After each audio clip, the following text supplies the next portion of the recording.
Hi viewers, welcome to Bhaskar's area. AP mega DSC 2025కు సంబంధించి ఇప్పటికే స్కోర్ కార్డ్స్ విడుదల చేయడంతో అభ్యర్థులు వారి యొక్క మార్క్స్ అన్నిటిని చెక్ చేసుకునే పనిలో పడ్డారు. మరోపక్క అధికార యంత్రాంగం సర్టిఫికెట్ వెరిఫికేషన్ కు సిద్ధమవుతోంది. పైన కేంద్ర కార్యాలయం నుంచి మరి జిల్లా కార్యాలయాలకు సర్టిఫికెట్ వెరిఫికేషన్ కు కావలసినటువంటి కమిటీలన్నింటినీ ఏర్పాటు చేసుకుని సిద్ధంగా ఉండాలని ఈ నెల 16వ తేదీన మెరిట్ లిస్టులు విడుదల చేసి సర్టిఫికెట్ వెరిఫికేషన్ ను ప్రారంభించబోతున్నట్టు మరి కేంద్ర కార్యాలయం తెలియజేయడంతో మరి అధికారులంతా కూడా అప్రమత్తం అయ్యారు. దీనికి సంబంధించినటువంటి పూర్తి సమాచారాన్ని మనం ఇక్కడ చూస్తూ ఉన్నాం. డిఎస్సి అభ్యర్థుల ధృవపత్రాల పరిశీలనకు కమిటీల ఏర్పాటు. డిఎస్సి ఫలితాలు విడుదలతో తదుపరి ప్రక్రియపై అధికారులు దృష్టి సారించారు. ఎంపిక జాబితా ఇచ్చే లోపు ధృవపత్రాల పరిశీలనకు అవసరమైన కమిటీలు ఏర్పాటు చేసుకుని సిద్ధంగా ఉండాలని విద్యాశాఖ డైరెక్టర్ ఆదేశించారు. ఆ మేరకు జిల్లా విద్యాశాఖ అధికారి ఏ కిరణ్ కుమార్ నేతృత్వంలో మొత్తం 14 కమిటీలు ఏర్పాటు చేశారు. ప్రతి కమిటీలో 3 సభ్యులు ఉంటారు. ఉన్నత పాఠశాల ప్రధానోపాధ్యాయుడు, ఎంఈఓ, రెవెన్యూ శాఖ నుంచి డిటి స్థాయి అధికారి ఉంటారు. అభ్యర్థుల కుల ధృవీకరణ పత్రాలను సరిచూడటానికి రెవెన్యూ శాఖ నుంచి ఒకరిని నియమించారు. త్వరలో పరిశీలనకు ఒక వేదిక ఖరారు చేయనున్నారు. డిఆర్ఆర్ పురపాలక పాఠశాలల్లో తరగతులు జరుగుతున్నందున మరో చోట ఏర్పాటు చేయాలని యోచిస్తున్నారు. ప్రస్తుతం డిఎస్సి రాసిన ప్రతి అభ్యర్థికి వ్యక్తిగతంగా వారి మార్కులను మొబైల్ నంబర్లకు సంక్లిప్త సమాచారం రూపంలో తెలియజేశారు. ఈ నెల 16న ప్రతిభా జాబితాను ప్రకటిస్తారు. జిల్లా నుంచి కమిషనర్ కార్యాలయం ఇప్పటికే రోస్టర్ పాయింట్ వివరాలు సేకరించింది. దాని ప్రకారం 1:1 చొప్పున ప్రతిభా జాబితా ప్రకటిస్తారు. జాబితాలో ఉన్న వారిని ధృవపత్రాల పరిశీలనకు పిలుస్తారు.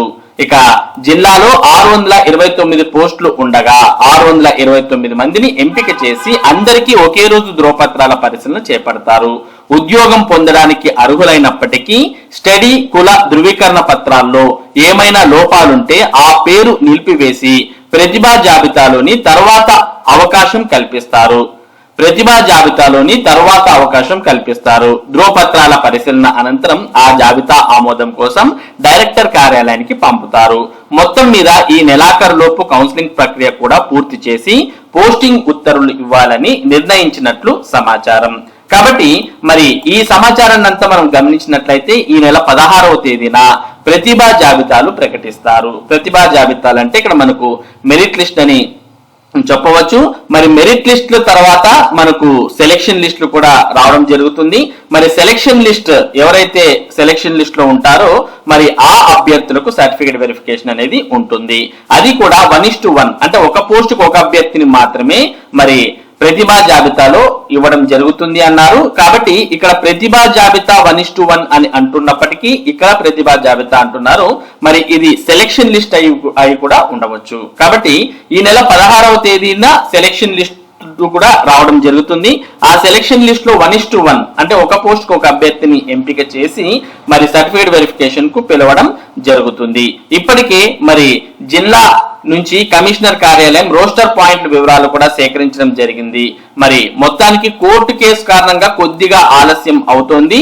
అలా కాకుండా ఉంటే ఈ పాటికి మరి అన్ని లిస్టులు కూడా విడుదల చేసే అవకాశమే ఉండేది. ప్రభుత్వం అయితే త్వరితగతిన డిఎస్సి నియామకాలు పూర్తి చేయాలని భావిస్తోంది. మరి ఈ నెల 16వ తేదీ నుంచి సర్టిఫికేట్ వెరిఫికేషన్ కూడా ప్రారంభమయ్యే అవకాశాలు ఎక్కువగా కనిపిస్తున్నాయి. మొత్తానికి మరి అభ్యర్థులు ఎవరైతే ఉద్యోగం వస్తుందని ఆశిస్తున్నారో అటువంటి వారికి సంబంధించినటువంటి సర్టిఫికేట్స్ అన్నింటినీ కూడా సిద్ధంగా ఉంచుకోవాల్సిన అవసరం ఉంటుంది. ఇక మరో ముఖ్యమైన విషయం ఏంటి అంటే ఇక్కడ చూస్తే మనం ఉద్యోగం పొందడానికి అర్హులైనప్పటికీ స్టడీ కుల ధృవీకరణ పత్రాల్లో ఏమైనా లోపాలుంటే ఆ పేరు నిలిపివేసి ప్రతిభా జాబితాలోని తర్వాత అవకాశం కల్పిస్తారు అని ఇక్కడ ఇవ్వడం జరిగింది. కాబట్టి ఈ ఇంపార్టెంట్ విషయాలను గుర్తుపెట్టుకోవాలి. అభ్యర్థులు అన్ని రకాల సర్టిఫికెట్స్ అన్నిటినీ కూడా మరి ఖచ్చితంగా పెట్టుకోవాల్సిన అవసరం, సిద్ధం చేసుకోవాల్సిన అవసరం ఉంది. ఇక్కడ దీంతో పాటు డిఎస్సిలో సత్తా చాటారు, ఫలితాలు విడుదల చేసిన ప్రభుత్వం అంటూ మరో డిఎస్సికి సంబంధించిన సమాచారాన్ని చూస్తూ ఉన్నాం. నగరానికి చెందిన కేవి దుర్గాభవానికి స్టేట్ ర్యాంక్. ఉమ్మడి కృష్ణా జిల్లాలో 1208 పోస్టులు. పరీక్షలు రాసిన 67,470 మంది అభ్యర్థులు. రాష్ట్ర ప్రభుత్వం సోమవారం రాత్రి విడుదల చేసిన డిఎస్సి పరీక్షా ఫలితాల్లో జిల్లా అభ్యర్థులు సత్తా చాటారు. నగరానికి చెందిన కేవి దుర్గా భవానికి స్టేట్ ర్యాంక్ సాధించారు. అభ్యర్థుల స్కోర్ కార్డులు వారి లాగిన్ లోకి వచ్చాయి. అత్యధిక మార్కులు సాధించిన అభ్యర్థులతో పాటు మార్కుల పరంగా తమకు ఖచ్చితంగా ఉద్యోగం వస్తుందన్న నమ్మకంతో ఉన్న అభ్యర్థులు ఆనందం వ్యక్తం చేస్తున్నారు. ఉమ్మడి కృష్ణా జిల్లాలో మొత్తం 1,208 ఉపాధ్యాయ పోస్టులు ఖాళీగా ఉండగా 67,470 మంది అభ్యర్థులు పరీక్షలు రాశారు. జిల్లా పరిషత్, ఎంపీపీ, మున్సిపల్ పాఠశాలలన్నింటిలో కలిపి school assistant 663, secondary grade teacher post 545 పోస్టులు ఉన్నాయి. వీటితో పాటు ఉమ్మడి జిల్లాలోని గిరిజన సంక్షేమ పాఠశాలల్లో 5 ఉపాధ్యాయ పోస్టులను డిఎస్సిలో భర్తీ చేయబోతున్నట్లు జిల్లా నోడల్ ఆఫీసర్ తెలిపారు. ఈ సందర్భంగా ర్యాంకులు సాధించిన పలువురు అభ్యర్థులను పలకరించింది ఆంధ్రజ్యోతి. 5 ఏళ్లుగా ఎదురు చూస్తున్న ఆనందం. 5 ఏళ్లుగా డిఎస్సి కోసం ఎదురు చూస్తున్న ఈ ఏడాది విడుదల చేయడం 94.39 మార్కులతో స్టేట్ ర్యాంక్ సాధించడం ఆనందంగా ఉంది. 2022లో రైల్వేలో గ్రూప్ డి పోస్ట్ వచ్చింది. అదే సమయంలో టెట్ నోటిఫికేషన్ విడుదల చేయడంతో ఉపాధ్యాయ వృత్తిపై ఉన్న ఇష్టంతో అందులో చేరలేదు. డిఎస్సి నోటిఫికేషన్ కూడా ఇస్తారనుకుంటే ఇవ్వలేదు. సమయం వృధా అయినా మంచి ర్యాంక్ సాధించా. నాది మధ్యతరగతి కుటుంబం. నాన్న దుర్గారావు తాపీ మేస్త్రి, అమ్మ ఇంటి వద్ద ఉంటుంది. వారి సహకారంతోనే మంచి ర్యాంక్ సాధించా. పోస్టులు కూడా తొందరగా భర్తీ చేస్తారని భావిస్తున్నా అంటూ కేవి దుర్గా భవాని కృష్ణలంక వారి అభిప్రాయాన్ని తెలియజేశారు. నెక్స్ట్ ఇక్కడ మనం నిరంతర సాధనతో విజయం అంటూ మరో అభ్యర్థి యొక్క అభిప్రాయం చూస్తూ ఉన్నాం. వై నాగ సాయి వైదేహి గుణదల. 2019లో డిఈడి, 2022లో బిఈడి పూర్తి చేశా. డిఎస్సిలో 91.31 మార్కులతో మంచి ర్యాంక్ సాధించా. SGT paper 1, school assistant biology, TGT residential పోస్టులకు అర్హత సాధించా. ఈ మూడింటిలో ఏది మంచిది అనిపిస్తే అటువైపు మొగ్గు చూపుతా. 5 ఏళ్లుగా ఎదురు చూస్తున్నా. నిరంతర సాధనతోనే విజయం సాధించా. తల్లిదండ్రుల ప్రోత్సాహం మరవలేనిది అంటూ మరి వారి అభిప్రాయం తెలియజేశారు. నెక్స్ట్ పట్టుదలతో సాధించా అంటూ పి శ్రీవల్లి పెద్ద ఔటపల్లి వారి అభిప్రాయం చూడవచ్చు మనం ఇక్కడ. డిఎస్సి కోసం 8 ఏళ్లుగా ఎదురు చూస్తున్నా. 2018లో నోటిఫికేషన్ ఇచ్చినా ఉద్యోగం పొందలేకపోయా.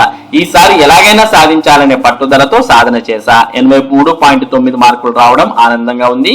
2023లో కొంతకాలం సాఫ్ట్వేర్ లో ట్రైనింగ్ తీసుకుని ఉద్యోగం చేశా. నాన్న బాలస్వామి ప్రైవేట్ కంపెనీలో ఉద్యోగి, తల్లి రమాదేవి గృహిణి. వారి తోడ్పాటుతోనే మెరుగైన ఫలితాలు సాధించా అంటూ ఇక్కడ మరి మనం డిఎస్సిలో సత్తా చాటిన వారి యొక్క అభిప్రాయాలను చూస్తూ ఉన్నాం వారి పేర్లతో సహా. మరి డిఎస్సి అభ్యర్థులు ఎవరైతే మంచి మార్కులు సాధించారో అటువంటి వారంతా కూడా మరి ధ్రువపత్రాలను సిద్ధం చేసుకుని ఉండాలి. ఎందుకంటే అధికారులు కూడా మరి ధ్రువపత్రాల పరిశీలనకు కమిటీలు ఏర్పాటు చేసి వారు కూడా సిద్ధంగా ఉన్నారు. మరి ఇది ఈరోజు డిఎస్సికి సంబంధించినటువంటి ముఖ్యమైన సమాచారం. ఇటువంటి ముఖ్యమైన సమాచారాన్ని భాస్కర్ సేరియా మీకు అందిస్తూ ఉంటుంది. మరి ఈ సమాచారం మీరు మిస్ కాకుండా పొందడానికి మన భాస్కర్ సేరియా యూట్యూబ్ ఛానల్ కు సబ్స్క్రైబ్ అవ్వండి. అలాగే ఈ వీడియోని లైక్ చేసి షేర్ చేయండి. Thank you for watching this video.